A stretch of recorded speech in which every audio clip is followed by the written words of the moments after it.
Excellent. All right. Well, why don't we start with a prayer, and then we'll get to talking about the Passion, which is our subject for this week. Let us pray. Most holy God, as we progress upon our Lenten journey, help us to draw ever closer to you as you drew close to us in love and service and sacrifice. Help us to discover new ways that you have charted the path for us, the way forward with courage, with strength, and with hope and faith, that we may in our lives be emboldened to live with joy and to live in love. In your holy and life-giving name we pray. Amen. Good, that's always a test to see if everybody's muted. If I hear any amens, then you're in trouble. All right, so I'm going to get started here talking to us. We've been working our way through Jesus and Jesus's life and teachings and ministry in these weeks in Lent, and it's been a joy for us clergy to sort of go back to the source of it all, the foundation. And today I have the pleasure of talking with you about the Passion, and that is Jesus's arrest, his trial, his crucifixion, and ultimately his death. And I say excited, which may sound like a strange thing for such a gory and difficult story, but I actually find this particular narrative to be at the heart of my own personal faith, as well as the story of the church and the Christian story, frankly. And so for me, I get really excited about this, and I have often found myself drawn back again and again to this narrative, to this story, to this drama, and find so much richness there that I hope to be able to share some of that with you, and then hopefully leave us enough time for you to share some of your understandings and insights as well with me. And as I was reflecting this week in preparation, I think one of the reasons I find this story so important and so essential is because of what it tells us first about about ourselves and what we are capable of as human beings in awful and terrible ways. I think it's important to confront that. And I think it's important because of what it tells us about God and the extent of God's love for us. It just gets highlighted time and time again through Jesus's actions, words, lack of action, lack of words, and we'll talk about that. And it really does read like a play. It's sort of the climactic story within this larger narrative where we're getting bits and pieces from Jesus's life. This full story from his time at the Last Supper all the way into the tomb reads like one narrative unit, which I think is really interesting. And another interesting thing is that it's in all four Gospels, which is very rare to have any story in all four Gospels, first of all. And second of all, to have all four stories line up so similarly across the four Gospels. Not terribly common. Now, the Synoptic Gospels share a lot of text and a lot of stories, but when John also has it very similarly articulated, that I think to me is even more reason that we should be paying close attention here. And it is the longest continuous narrative portion in each of the Gospels. It's the biggest chunk. And if you look at it, as you think about it, it does seem to be a distillation and an enactment, an embodiment of all the teaching and living and ministry and miracles that Jesus was performing before. It's a perfect example of show, don't tell. He's done a lot of telling, and now it's his time to show exactly the extent of what it is, his message, the gospel of God's love for human beings. And as you'll notice, as we get into this, Jesus says remarkably little once things get going in this story. There are characters, there is movement in the drama, there is dialogue, and so there's much to look at. But I really think of him as sort of the central figure, the star of the show without having the most lines, if that makes sense. And in some ways, it all revolves around him. There's all this craziness that's going on, and he remains this sort of central eye of the storm. And I think it's interesting. I hope it's interesting to you to think about what that means and what we learn from our ability to notice him, but then also notice what's happening around him and how he differs from that. So that is one of the things I want to make sure that we draw out here. It's not just about what Jesus says and does. It's about how that is juxtaposed with what other people are saying and doing as they move their way through this same narrative. And often the message or the model that I think is important for us to be following is one in which it's defined by the negative. You see the opposite in action, and so then you want to do the right thing rather than the wrong thing, if that makes sense. And we'll pull out some examples as we move through this. I want to move us. We're going to move through slower than we do when we hear this story in church on Palm Sunday or Good Friday, but faster than I think is prudent. So I would commend to you, as you're preparing for your own Lenten discipline or your Holy Week discipline, to pick maybe one of these 4 accounts and spend some really close time with it, because there is detail upon detail that really makes it worth chewing on. There's questions where you're like, why is that part in there? What's that doing in there? Oh my gosh, I never noticed that before. There's all sorts of ways in which this particular story can speak to us. So we'll move our way through at a decent clip, but hitting what I would call the 10 major sort of dramaturgical units of the story. And those are the triumphal entry, the Last Supper, the night in Gethsemane, the arrest, the trial, the sentencing, then the crucifixion, the death, and the burial. And in a class that I took in college, we were taught to sort of plot out in plays or in drama, whether it's Shakespeare or someone else, plot out these narrative units. And what you notice is these are sort of transition points that take us from one section to the next. So I've tried to draw those out for you to sort of have a picture of how this whole thing is composed. And it really is composed quite expertly and quite insightfully, I think. So we're going to walk through hitting on those different points, and I'm going to draw out these various details and hope that you take some notes at home and have details you want to throw into the mix when we get there. And again, pay attention. We're going to pay attention to what Jesus does, but as important, pay attention to what others do around him to try to understand a little more about what we're being taught here. All right, does that make sense? Good. So we will start with the triumphal entry, which technically, I'm bending the rules a little bit, is not part of the Passion per se, but it does sort of set the scene. And this is what we commemorate in Palm Sunday with the waving of palm branches and this triumphal procession into Jerusalem or into our church or into our living room, or wherever it is we're going to be doing that this year. And this is the sort of, it begins that last week. Jesus has been sort of heading towards Jerusalem in the physical and metaphorical sense for years now.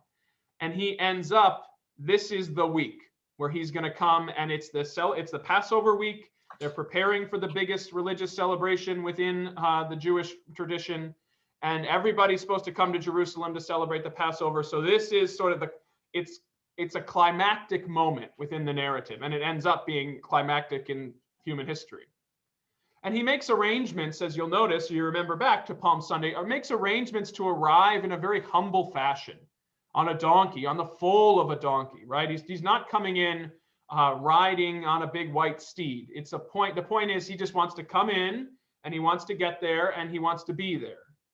But the crowds are the ones who turn it into a festive celebration. They're the ones who are laying either their cloaks or their palm branches on the way and shouting out, Hosanna, Hosanna. Blessed be the one who comes in the name of the Lord. They sort of turn this into an event. And these were his followers who were coming with him from the countryside. And they were people probably waiting in Jerusalem who'd heard about him or had seen him at other points and were saying, ooh, this is exciting. This is a really important moment. We can say more about that specifically when we get to Palm Sunday in our liturgical year, but I just want to note here the role of the crowd and the inability to sort of fight the tide of their collective actions. Here, positively, Jesus does not organize a big crowd to come and sing his praises as he comes into Jerusalem, but it happens anyway. And later, we're going to get a a crowd, a tide that moves in a different way, a sort of very negative, very angry, very violent mob that can't be stopped once it's put into motion. And I think there's something for us to reflect on there of the role of crowds and our participation in them, and how we can feel literally swept up in the emotion of the moment, whether it's a positive emotion or whether you're sitting in the bleachers and yelling things you would never say to anyone, at the umpire because of, a balls and strikes call you didn't like. There's a way in which we can find ourselves losing ourselves in the context of a crowd. And there's ways we can find ourselves perhaps finding truer natures of ourselves in the context of a crowd as well. They're interesting, almost like semi-autonomous beings, these crowds that we are a part of. So I just want us to think about that and reflect on it as we go here. There's this sort of unseen force, this collective conscience that starts to take over. So Palm Sunday itself, interesting. I'm going to keep moving us forward into the actual Passion, but just note that in the narrative in the Gospels, there are different accounts of how he spends that last week. So he's arriving at the beginning of the week, and then Passover is going to be later that week. And this is the big festive time. A lot of people going to the temple, people seeing family from other parts of the country, et cetera, et cetera. So he's in that big swirl. And that's where he is ministering, teaching, and he does various things according to the various accounts. But they all agree that it leads up to this night of the Last Supper.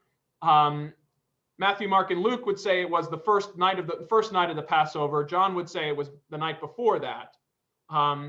But you're coming to this thing that Jesus, this event that really is the beginning of the end. And we start that on Maundy Thursday, which marks those 3 really important days that lead up to Easter Sunday. Now, Passover, the celebration of the Exodus from Israel, God passing over the houses where that had been marked by the Israelites and they were then sort of had to grab their unleavened bread and flee. Like, this was the escape night. And it also traditionally, the first night of Passover became the night when you would sacrifice the lamb that would then become the meal, right? So there's this idea of the sacrificial lamb on the first night of the Passover, obviously playing out in the idea of Jesus as the sacrificial lamb within the context of a sort of more cosmic context in that sense. So note the overtimes there. And as I'm sure you're familiar with, Jesus takes this holiest of Jewish observances and sort of repurposes it a little bit. He takes the bread that's part of the sacred ritual meal, and that becomes, he says, his body, right? And then he takes the wine and the traditional blessing that is said and shared, and that becomes his blood. And so he's inserting himself into this mix, into this commemoration in a way that becomes really interesting. And there's a direct line between the Passover meal, his repurposing of it, and what becomes for us the Last Supper, Holy Communion, the Eucharist, where the bread and wine become his body and blood and a symbol of his sacrifice in a new way. So he's taken this thing that is central to Jewish identity and takes on an added layer of meaning and becomes central to Christian identity, who take him at his word to do this in remembrance of me. And you see that in the letters of Paul, which were written before the Gospels themselves, where Paul says, essentially, one of the most important things I passed on to you was this ritual meal, where Jesus instituted the Lord's Supper. So if you're reading in like 1 Corinthians chapter 11, you'll see Paul saying, and this is before the Gospels are articulating it, I passed on to you what was passed on to me, that on the night in which he was betrayed, et cetera, et cetera, et cetera. And then we're into a very familiar formulation to us. So this idea of this ritual meal, this shared celebration, this commemoration is started here in the middle of this really crazy week and has been central to Christian worship and community since the beginning, in ways that our theology and our creeds and even our scriptures, actually, the New Testament, were sort of second to that. So this idea of coming together around a sacred meal, repurposed in this instance to be Jesus as the central figure, is for us a really important part.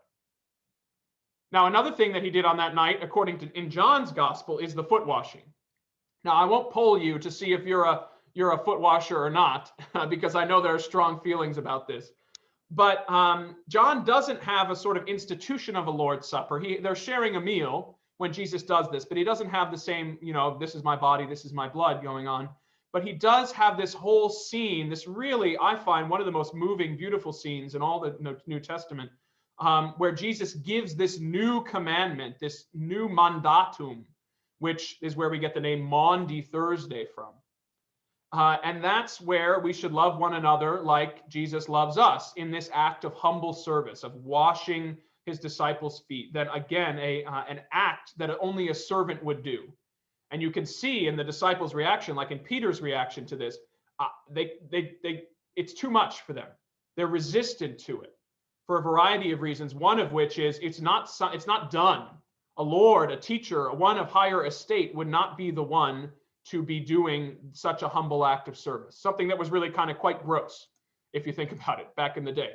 So for us to be thinking about, this is Jesus's last night. He knows it's his last night. He's got one message, really, one new command that he wants to transmit. And instead of just telling them, he gives them this really physical way to remind it. Very much the same way he gives them this physical reminder in the bread and wine, right? So these are like the final tokens that he's trying to leave with the disciples, so that when he goes, as he is about to, they will have something to hold on to, where he's preached and taught a lot of things, some of which I'm sure they forgot. They're never going to forget the night that he washed their feet or shared this meal with them, because it was so strange and also so moving that I can only imagine it really left a deep imprint on them. So it's pretty essential there. I want to say one more thing about Peter, because Peter starts to enter the narrative here as a really interesting foil to Jesus. In the Synoptic Gospels, when Jesus says, you're all going to betray me, Peter's like, well, they might, but I won't. And Jesus has to tell him, and does tell him, he's like, actually, you will. And 3 times you're going to, either before the cock crows or before it crows twice. Different accounts have it differently. He also doesn't want him to wash his feet, as I just said. So there's this sense of Peter being so close and so far at the same time. And he has this inability to be anything than what he is or who he is, right? He can't help being what the person that he is. And he has this somewhat of a lack of self-awareness about that. And there's a lack or a seeming inability to look honestly at himself and what he is capable of, both in the positive, but also in the negative. So I note that with Peter as being really important. And you can contrast the disciples, but particularly Peter's inconstancy, with Jesus's constancy to the plan here. Peter says, no, I'll be with you to the end. I'll die with you. And Jesus says, no, you're going to deny me 3 times. And Peter said, no, that's never going to happen. And then it happens. Jesus enters into this story, and he's got the hard job, and he's able to stay the course here. He has courage, they have fear. He has honesty, they have denial. It's sort of, how do we find our way into more of Jesus's way of being rather than the disciples' way of being? And Peter will be juxtaposed with Jesus throughout this story in a really interesting narrative way, and into the stories of resurrection too. So he enters here, and they're sort of woven together in this sophisticated bit of storytelling that becomes a really important way for us to understand what's happening here and how the average person would react and how Jesus would react, or does react. Now, the night moves into Gethsemane, right? You move out of the end of the meal. There's interactions with Judas, which fascinating in and of themselves, don't really have time to go into, but encourage you to think about those as well. But Jesus needs to pray. And he's feeling it, right? He's feeling the pressure of the moment. It becomes clear. Doesn't mean he comes into this garden and needs this time with God. And he also seems to need some company, right? He takes his closest disciples with him, Peter and James and John. And the indication in the Synoptic Gospels is that he doesn't want to do this. He'd rather not have to. If it is possible, let this cup pass from me, he says, right? And he's praying hard, fervently for this. And then he also adds what becomes, I think, one of the most important prayers in our lives, perhaps, and certainly in his, yet not my will, but yours be done, right? This is what I want, God. If it doesn't accord with what you want, well, then your will be done. And that to me is perhaps one of the most faithful prayers that we can offer, not an insisting upon our own way, but an openness to God's way, even though God will not always lead us the way we want to go or the easy way. And the question then becomes, will we follow? Can we follow the way that is set before us? And as the writers do here, they give you a really great example of people who can't, right? The disciples who he brings with him, the three sort of stooges here who come along the way, they are falling asleep. They can't keep up. And we're not even at the hard part yet. We're still at the easy part. We're just going to pray. And they do that all the time. They're already failing him. And you can tell he's a little bit frustrated by this, because he is being asked to do this supremely hard thing, and they are being asked to do a pretty simple thing and still can't do it. And it's just a sort of, I think, a really interesting, again, a juxtaposition of Jesus's faithfulness to God and their just sort of sleepiness, their inability to rise to the moment and sort of be steadfast in their faith, in their relationship, in their love of God, or in their friendship with Christ. They're not up to the task. And he says famously, Jesus famously says, the spirit indeed is willing, but the flesh is weak. And if we go back to the sermon I preached a couple weeks ago, people are going to disappoint us. But God, and God as exhibited in Jesus Christ, has an ability to be faithful, a strength of spirit that far surpasses our own. And I think that's good for us to remember about ourselves and perhaps about other people as well. So we move then from this time in Gethsemane, this time of prayer, into the arrest. And now you can start to feel the car is going to pick up some speed here. Things are starting to accelerate. And you can sort of, if it was scored to music, you'd have a little bit of a sort of accelerando, right? That's the sort of musical notation that would start happening here. We've been in this time of prayer, of fellowship, and now things are coming to a head. So there's another crowd that shows up. Note the crowd. And they come for a fight. They come with swords, clubs. They're ready to sort of take him by force. And fascinatingly, Jesus really sort of disarms them, metaphorically and almost literally, by his peaceful response. He won't fight. He's going to let himself be taken. And they don't know what to do. Now, Judas, of course, is the catalyst for this. And again, we're focusing on Jesus, not on Judas in this course, but Judas presents his own fascinating opportunities for analysis and prayer. And there's this question around why he does it. Is it for money? Is it out of fear? There's question of whether he had to do it. Someone had to play this role in this cosmic drama. So there's a lot of speculation. Did he repent? Did he not? Matthew says he did. Others do not. Did he kill himself? Did he not? Did he feel bad about what happened? So we don't have time to delve into it, but I just want to flag that and put it aside for the moment for your own thought and prayer during this time, because it's worth contemplating. The one thing I will say is that I think it's really interesting to contrast Judas's secret movements in the dark with Jesus being out with people, not hiding. He says, gosh, you waited till the evening, middle of the night to come arrest me. I've been in the temple all week teaching and preaching. I've been in public places. You could have found me a lot easier than this. And there's something about doing one's actions in the light and the dark, the power of darkness. This is the hour of darkness, Jesus says, when it comes time. And there's that beautiful short line in John where Judas goes out to go commit his act of betrayal, and the narrative stops and it says, and it was night. Right? It's that, like the light has been just switched. So fascinating. But again, different sort of crowd, different intent. And there is a desire in some cases, Peter or some unnamed disciple, to fight back, to resist this unjust arrest and sort of let the revolution begin. Sort of like the first shot at Lexington and Concord or something. Right? They're ready to go. And Jesus unequivocally shuts it down immediately. He says, stop. No, that's not what's happening. You take the sword, you're going to perish by the sword.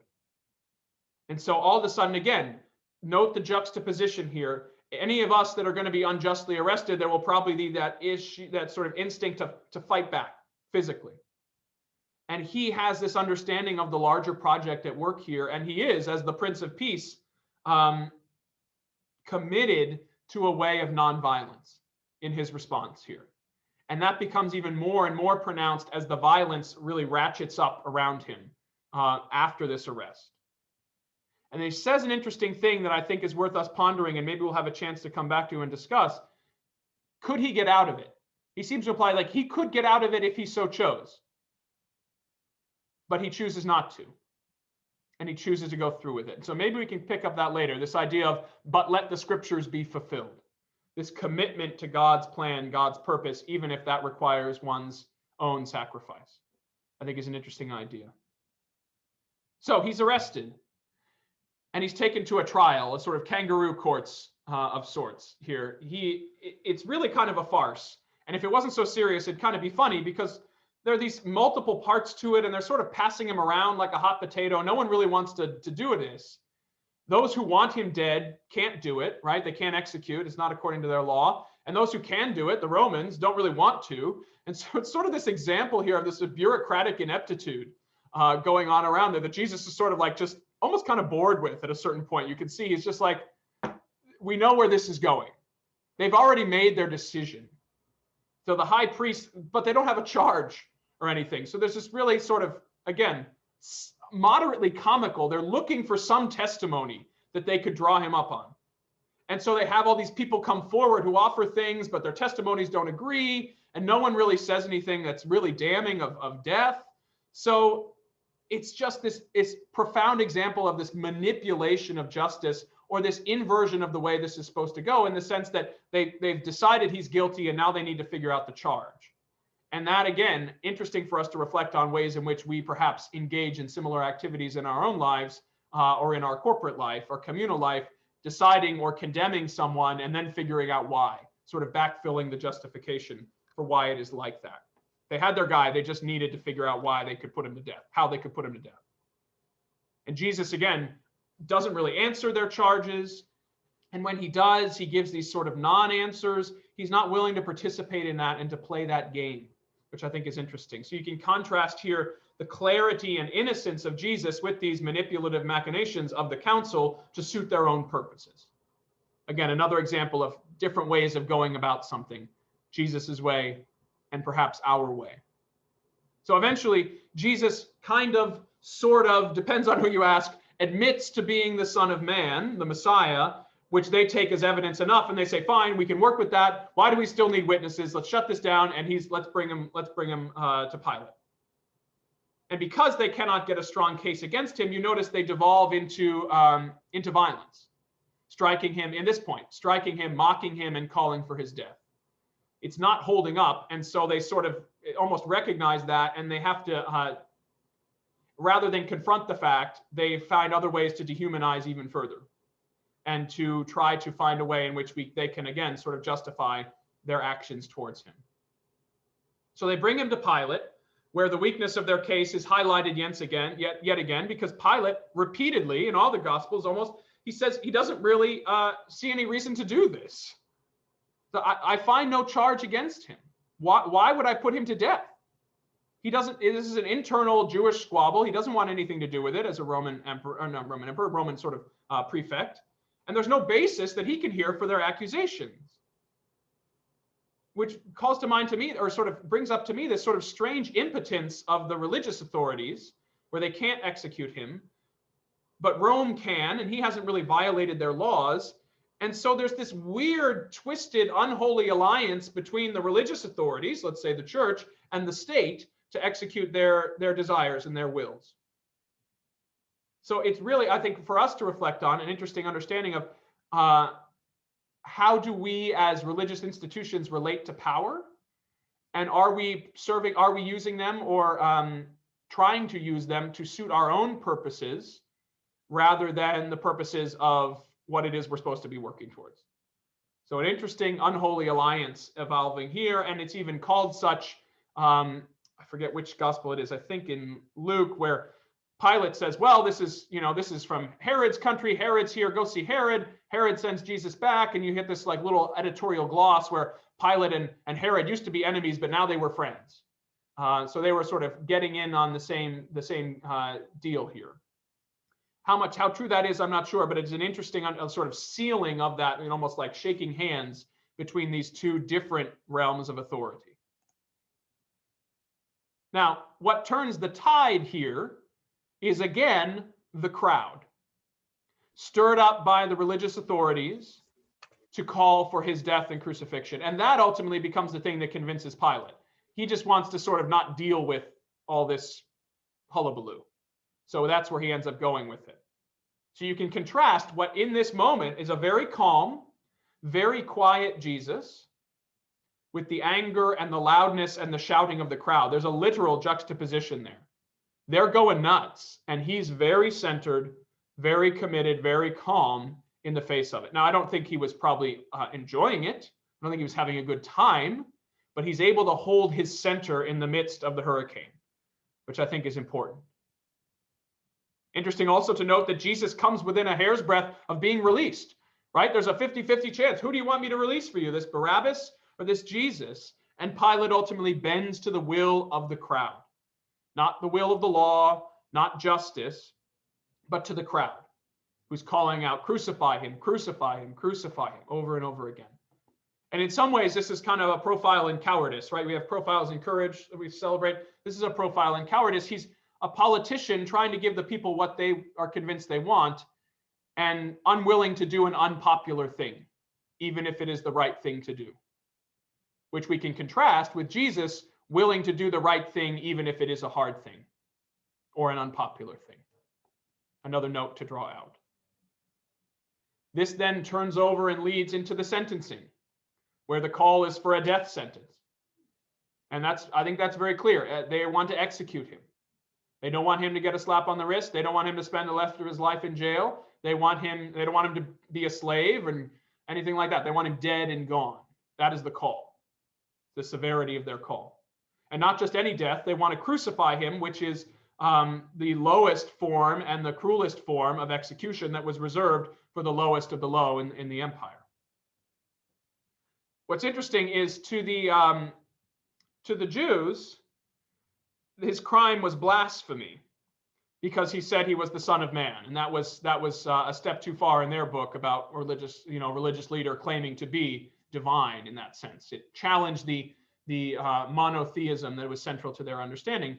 So those religious authorities have that claim against him, but then they end up sort of adjusting their claim so that it suits a secular situation, which is that he's claiming to be a king. And as they say in John's gospel, anyone who claims to be a king sets himself against the emperor. So you've got this interesting thing happening here where it's kind of a slippery charge. The charge of calling himself a king would put Jesus in conflict with the emperor, and that's why he could get executed. But their original claim was he was claiming to be the Son of God, which put him in conflict with the religious authorities and some of their beliefs and understandings, let alone their authority, which I think is probably the more important aspect of this. So that's how he ends up getting charged in the secular court.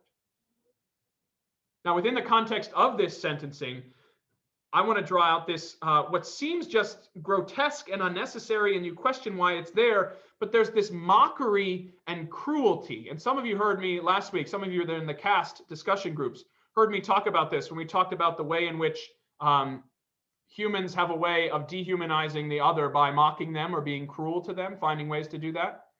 And you read the story, and there's absolutely no narrative function that is served here in terms of moving things along. It just seems to be they did it because they could. So they strike him, they spit on him, they dress him up in a robe and a crown of thorns, and they just make fun of him. So I'm curious, why is this in there? It's not a part of the sentence. He's already been sentenced. So why are they doing it? And to me, you may have your own ideas, so we can come back to them, but it's a display of the depravity, I think, of human beings, that once someone is designated as less than human or a criminal, you're free to despoil their soul and to humiliate them in ways that you can think of. And in some ways, I'll confess, this bothers me almost more than the flogging or the crucifixion because it's so gratuitous.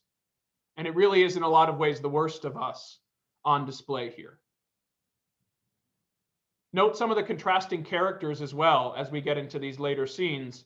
There's Barabbas, the murderer, and Jesus, the savior. Barabbas gets freed, Jesus does not. Then there's Simon of Cyrene, into this sort of orgy of ugliness. They gets dragged this random guy who's just in town, and he shines like a ray of sunshine in the gathering darkness, right? He steps into the middle of Jesus's torment and pain and walks with him, helping him shoulder the load of his cross. And I would just note, this is how I understand all that we are ever called to do for someone in distress, because we may not be able to rescue them, but like Simon, we can be with them in that distress, right? And lend a shoulder to the load, help them bear it, even if just for a little while. We have the soldiers, making a kind of a sport of this whole thing. And then we've got the disciples who all abandoned him and left. But we also start to hear about the women. And all of a sudden, these disciples who were foregrounded, these 12 guys, they scatter and they're gone. And the people that are left are the women. They get the severity of the moment. And they have a steadfastness that the men do not, frankly. And some have speculated that perhaps it was because their status in society allowed them this display. They could be closer because they were not a threat. But I would argue they still show a fortitude and empathy that is conspicuously lacking in the men in these scenes. And they will be rewarded for it as the first to witness Jesus' resurrection, if you think ahead a few days. The last thing I'll say about this is the inscription that's put above him, which is sort of a meta-ironic moment, and it's even called out as such by the characters themselves. Jesus of Nazareth, King of the Jews. And it's this question of sort of, is this a proclamation or a condemnation? Right? And the religious authorities say, no, that's too confusing. It's too ambiguous. Sounds like you're saying he is. But we wanted to say, this man said he was King of the Jews. And Pilate says, what I've written, I have written. And so you get this sort of labeling of Jesus in a way that is true and false at the same time, which I just find fascinating. Moving us into the crucifixion now. As you're reading this whole story, the actual crucifixion happens rather quickly. And it happens at a place where crucifixion was common, the place of the skull. It had earned its name. It was not an uncommon execution technique for the Romans. It made a public spectacle and encouraged obedience through fear, and crosses with people on them were placed along the road on your way into Rome or other places across the empire. It's a slow and painful death. To make their point, you die, for those who need to know, by suffocation, not by blood loss. Because of the way your arms are positioned, it becomes harder and harder as you get weaker and weaker to take a breath. And so slowly but surely, you're not able to breathe anymore. Some interesting notes of points here. There's wine mixed with myrrh that Jesus is offered. Myrrh being used here as sort of a numbing agent, sort of like a sedative that would make you feel less pain. Jesus notably refuses that, wants to be fully present to his death. And there's an active questioning of his faith, a sort of painting him as a delusional failure while he's hanging there by the people that are going by. The assumption is that God should want to spare him this pain. And if God was really there, or if he really was the Son of God, he wouldn't be going through this. When in reality, there seems to be a need to go through that pain and for God to pass through it in order to redeem it. And it can be a hard lesson sometimes for us to learn that we cannot remove the pain for our loved ones, but we can see them through it. There are, of course, the criminals who are crucified with him, and matches the scriptural references that he will be numbered with the transgressors. He's with the lowest of the low. And in some ways, even in death, Jesus is accomplishing the same task he did throughout his life, which was to go to the sinners and offer them help. And some people reject it and some people accept it. And that was just what he was about, even to the end. And for those who accept his invitation, he says, truly this day you will be with me in paradise. He also has those famous words while hanging from the cross, Father, forgive them, for they do not know what they are doing. What don't they know? You can contrast their mercilessness with Jesus' mercy here. Even the guilty are forgiven, as opposed to the non-guilty, Jesus, who are condemned. And then he dies. Rather quickly for someone who's crucified, if the notes are to be believed. Crucified around 9 a.m. is the timeline generally understood. 12 o'clock, darkness starts to cover the land, and by 3 p.m. he's dead. We know that this is somewhat quick because the soldiers, they want to get the bodies off the crosses before sundown because of the Sabbath that was coming. And so the soldiers show up and go to break the legs of the other men, which would only add to the weight that was pulling them down and expedite the process. And then they find that Jesus is already dead, which is surprising to them. And that's when in John's gospel, they pierce his side, sort of to poke him, see if he's still alive or not. And that's when you get that very symbolic moment of the blood and the wine coming out of his side, flowing out. There's also these interesting things about the cosmos seeming to get in on the drama. The sky is darkening, the sun is failing, the curtain of the temple is torn in two when he dies. There's an earthquake. And all of a sudden you sort of, the whole of creation is shuddering in this moment, in this crisis. But you start to see little tiny signs of light. Even before you get to the tomb, you see the centurion, who's a Gentile, who's witnessed everything, who seems almost like the first convert to the faith of resurrection or of death. He says, truly this man was God's son, or truly this man was innocent in some accounts. And interestingly, the crowds seem to show some remorse. They return home beating their breasts, we're told. In some ways, the fever has broken in a certain way. And I think it's interesting for us to reflect on what actions we are capable of when we are in the thrall of a crowd, and how after the fact, sometimes we can, did I really say that? Did I think that was a good idea? Again, commenting on that feeling of being swept up in something that is beyond our control, and that can very often lead to some things we would rather not have said or done. Curious.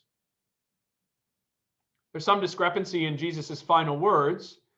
You have the my God, why have you forsaken me?" And you heard my reading of that a couple weeks ago from Psalm 22. There's also, "Father, into your hands I commend my spirit," which is more gracious, more faithful. And then there's the famous "it is finished." The big question of, well, what is it? And what does it mean to be finished? Here, the Greek would translate more to accomplished or completed or fully developed.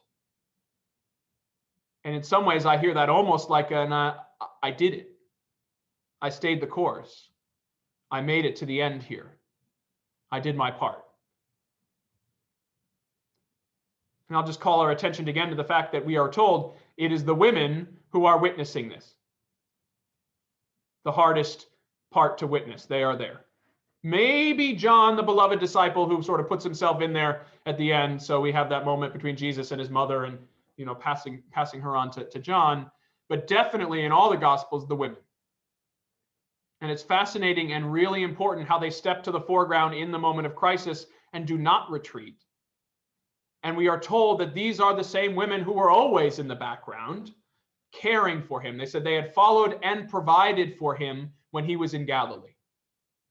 And there's that steadfastness, that commitment of love and service that women seem to have captured much more clearly than men, that has trained them up to be able to stand there and not flinch in the face of this terror and this awfulness.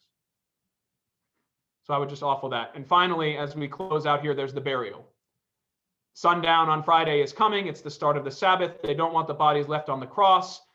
Interesting here, resonances with the Nativity, the birth of Christ and the death of Christ. You have another Joseph who shows up, a secret disciple out of fear. You sort of want to say, a little late, buddy, but the danger's kind of past here, but glad you came. Steps forward, offers up his own tomb. And you can sort of imagine Jesus being cradled down and wrapped in these linen wrappings and then placed in another hole in the wall. Mangers being not a sort of wooden structure with hay and animals, but more like sort of carved out caves in the olden day. And you've got this connection between the womb and the tomb that Jesus will burst forth from. So the circle is coming to completion here in a really interesting way. And then, of course, we are told the women see where he was laid, they witness it, and they return home to keep working. to prepare the spices and the ointments and to anoint him and give him the proper burial that he is due. That kind of emotional, physical toughness after a day like that, I think, is just staggering. And I will just close by saying, fascinating to me that it ends with a Sabbath. Something powerful at how about, despite the fact that this awful thing has taken place, God's law still holds sway. Right? Within those 10 commandments, this thou shalt keep honor the Sabbath day and keep it holy. And this mandated day of rest actually puts pressure on this day of death to happen. And in some ways it overcomes it and gives space for everyone to breathe. Because God is not in this day resting. A fascinating chance to recall back to Genesis. In this day of rest, he is actually preparing something at this subterranean level that will burst forth on the first day of the week. So that's the whole drama. And I hope drawing out some of these details was helpful. I have a document I can put into the chat that goes even more into minute detail that I composed a few years ago that does a line-by-line reading of the Passion narratives and offers some meditations on them. So I'll put that there for your edification should you be interested. And I think we learn a lot about Jesus's faith and courage in facing this torturous end. But more than that, we learn a lot about the depth and extent of his love for us, that he would suffer all these indignities and this pain, suffer the worst of us for our own good, that he would be trying to save the very people who destroyed him. That's a very powerful kind of love, that incarnate love that we are hoping to call attention to in this series. It's a love that's so strong and so deep and so wide that it swallows up all the hate that we can throw at it and all the death and destruction and the cruelty and the sin that we can come up with. And we also learn a lot about who he is by learning perhaps who we are in this story. Those characters who are revealing foils to him, and learn about perhaps what we hope we are not, but perhaps are. So Boykin, you can take the spotlight off me if you want, because I've done plenty of talking here. And I'd be eager to hear from others, their responses to what I've offered, or their own thoughts about this narrative as they're listening and hearing me go through it here. We got about 10 minutes before we got to close out. So eager to hear from you all.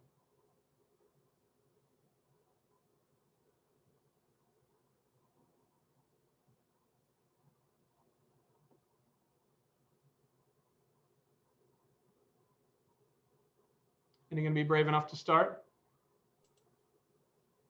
Randy? Oh, you saw me unmute, huh?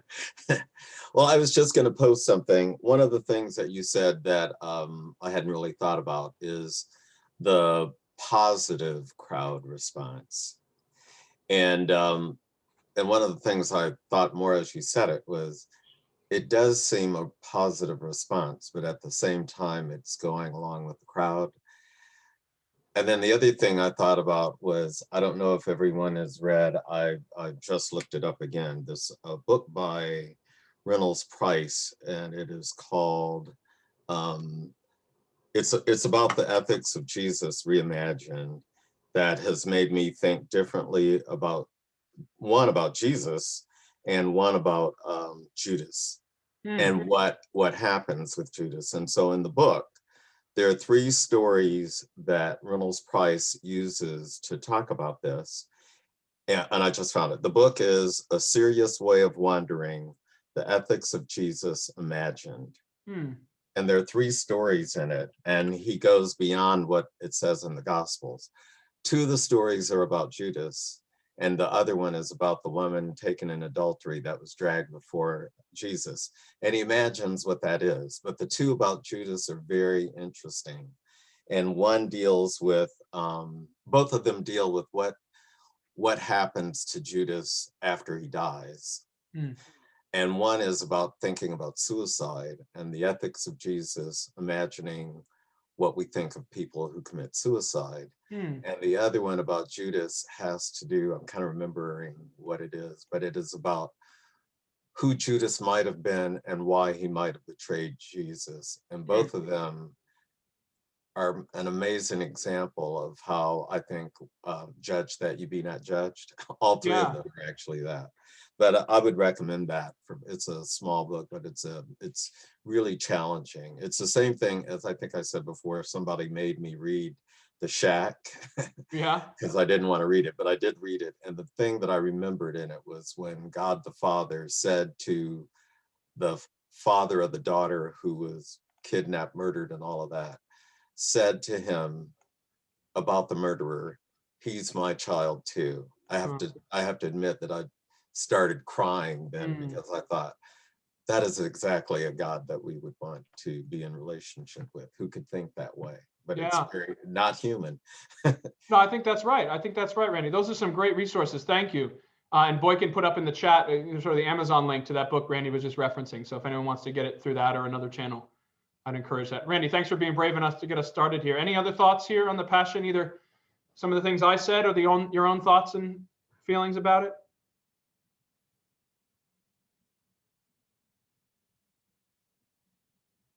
Sarah, go ahead, unmute. I actually have a question, and maybe you know the answer and maybe you don't, but it always is a poser to me.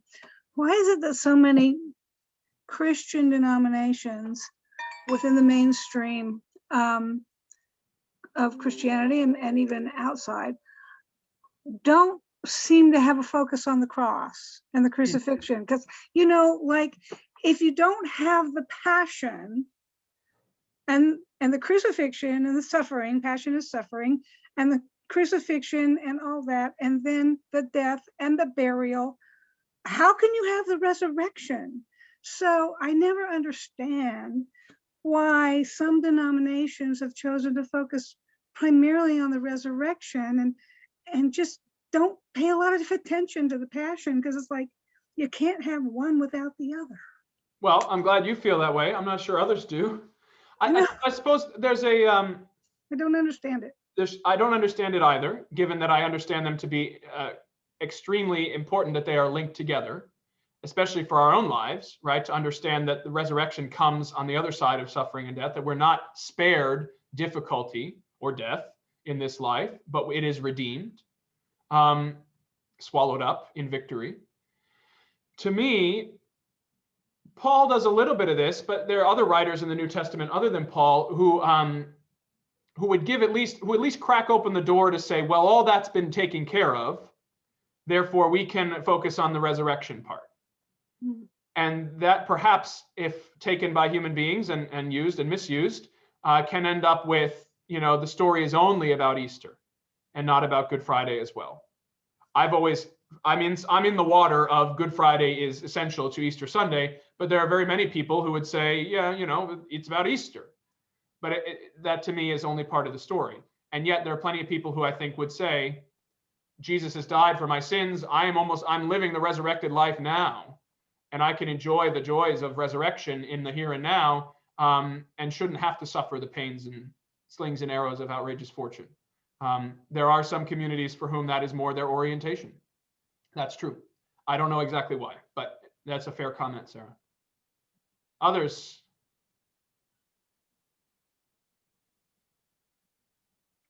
Jim, yeah? I've long been caught up with a focus, a fascination almost, on the humanity of Jesus. And, you know, the first 40 days of his ministry, when Satan says, you know, you can get out of this, you can throw yourself down and you can turn the stones to loaves. And Jesus said, no way. Right. That was the human Jesus. And in my reading of the Gospels and the commentaries, that is the prevailing characteristic of this man, Jesus of Galilee. Yeah. And remembering when the depiction of going up to Jerusalem for Passover and the disciples bickering among themselves, and Jesus, I think, was so tightly wound that he said, listen, knock it off, stop it. This is more important than what you're doing, what you're talking about.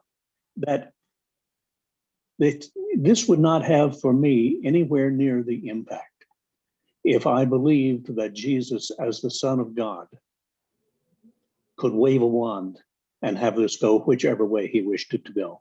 Right. He was really caught up by forces that had been put in place, granted the grand plan, but he was a human being. He was a man that was being buffeted about, knew what was going to happen, knew where this was going to end up, but he was responding as a human being. And I'll tell you a phrase that I've heard you use in another setting: grit and grace.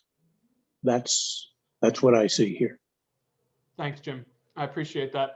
Interestingly, tying to Sarah's point, there are some theologians who will say, I forget what the sort of strain of thought is, that Jesus didn't actually suffer the pain of crucifixion, that he was able to be absent that, because the fear is, the threat is, oh my God, look what we did to God, right? Yeah. God can't feel pain, right? God's God.